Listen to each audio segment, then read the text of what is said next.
আসসালামু আলাইকুম ওয়া রাহমাতুল্লাহ। বিজ্ঞাপন শব্দটি যে কোনো ধরনের প্রতিষ্ঠান হোক, সেটা ব্যবসায়ী কিংবা অব্যবসায়ী, উৎপাদনকারী প্রতিষ্ঠান কিংবা সেবাদানকারী প্রতিষ্ঠান অথবা ক্রয় বিক্রয়কারী প্রতিষ্ঠান, প্রত্যেক ক্যাটাগরির প্রতিষ্ঠানের সাথে বিজ্ঞাপন শব্দটি ওতপ্রোতভাবে জড়িত। আজকে আমরা এই বিজ্ঞাপন সম্পর্কে গুরুত্বপূর্ণ কিছু তথ্য উপস্থাপন করব, সেই সঙ্গে বিজ্ঞাপন সংক্রান্ত জাবেদা কিভাবে খুব সহজে নির্ণয় করা যায় সে কৌশল নিয়ে কথা বলবো ইনশাল্লাহ।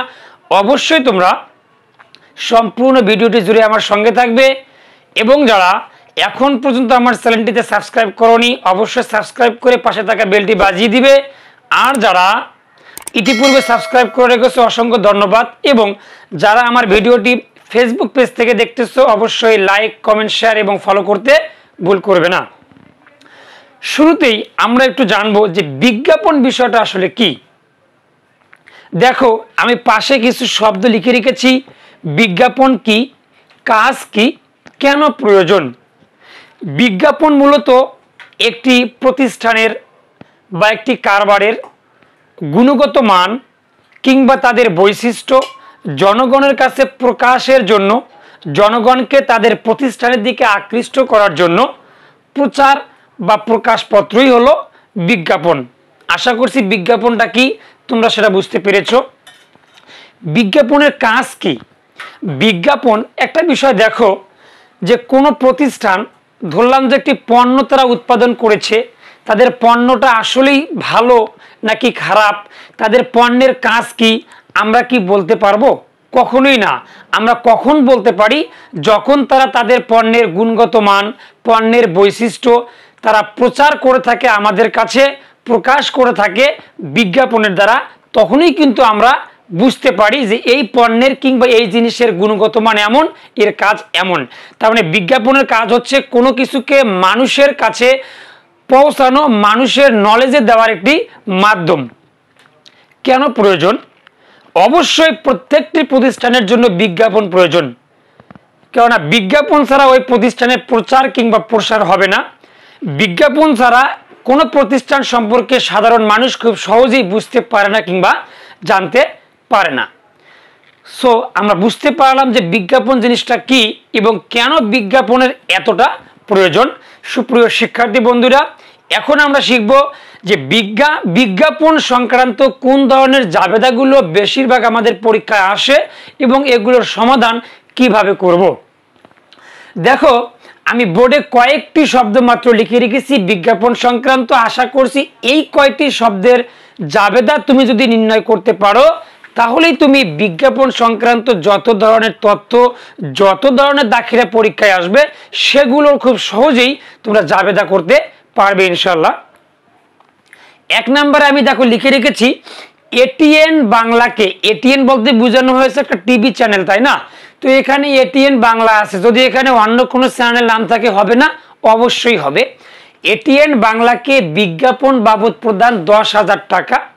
এরপরে বলা আছে বিজ্ঞাপন, শুধুমাত্র যদি কোথাও বলা থাকে যে বিজ্ঞাপন খরচ 1,000 টাকা অথবা বিজ্ঞাপন খরচ প্রদান 1,000 টাকা, যেটাই থাক না কেন, বিনামূল্যে পণ্য বিতরণ খুবই ইম্পর্টেন্ট এবং গুরুত্বপূর্ণ একটি দাখিলা।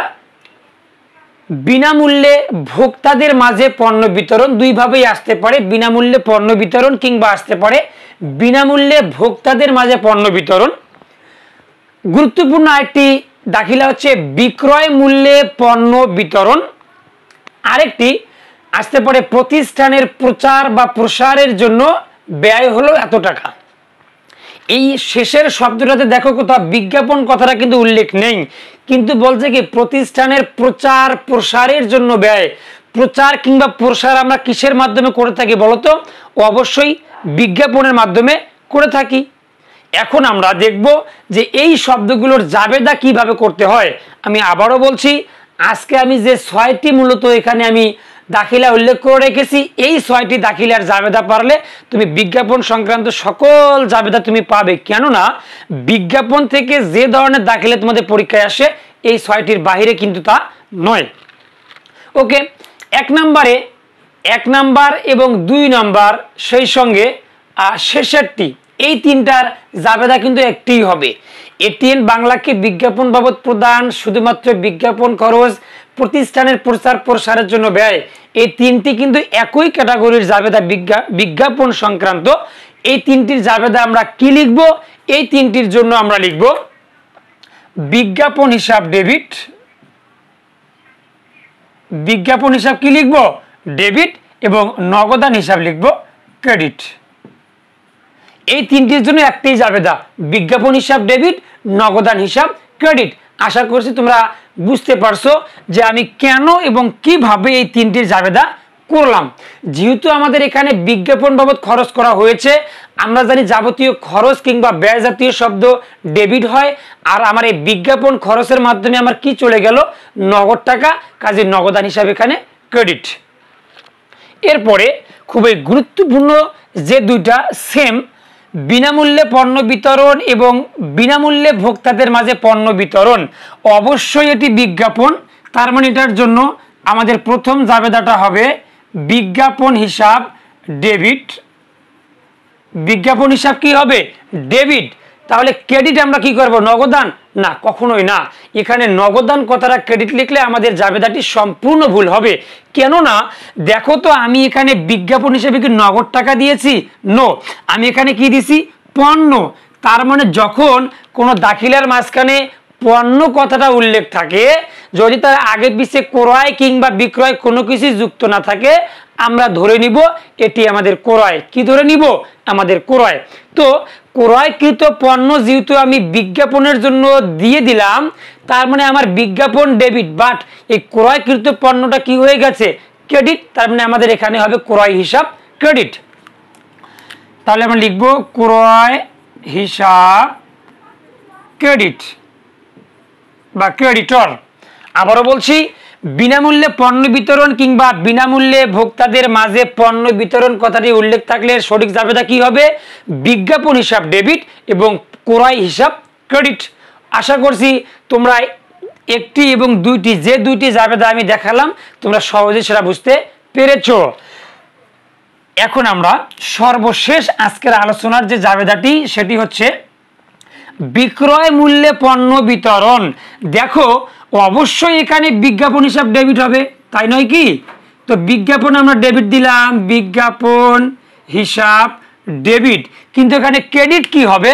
পণ্য আছে, বাট এখানে কিন্তু আরো একটা কথা যুক্ত করা আছে, বিক্রয় মূল্যে। তার মানে এখানে আমাদের ক্রেডিট হিসাব হয়ে যাবে বিক্রয়। কি হয়ে যাবে? বিক্রয়। আবারও বলছি, যদি কোনো দাখিলায় এমন থাকে যে বিক্রয় মূল্যে পণ্য বিতরণ, তখন আমাদের জাবেদাটি হবে বিজ্ঞাপন হিসাব ডেবিট এবং বিক্রয় হিসাব ক্রেডিট। তাহলে এখানে লিখব বিক্রয় হিসাব ক্রেডিট। আশা করছি সুপ্রিয় শিক্ষার্থী বন্ধুরা, আজকের আমাদের এই স্বল্পক্ষণিক ক্লাসের যে গুরুত্বপূর্ণ কয়েকটি তথ্য ছিল তোমাদের জন্য, তোমরা সেটা ক্লিয়ারলি বুঝতে পেরেছো। এবং পরীক্ষায় যদি বিজ্ঞাপন সংক্রান্ত যে কোনো ধরনের দাখিলা আসে, আজকের পর থেকে আমি আশা করি যে তোমরা খুব সহজেই এবং সঠিকভাবে একটি নির্ভুল জাবেদা দাখিলা প্রস্তুত করতে পারবে। তো আজকের আলোচনা এখানে শেষ করছি। আসসালামু আলাইকুম ওয়া রাহমাতুল্লাহ।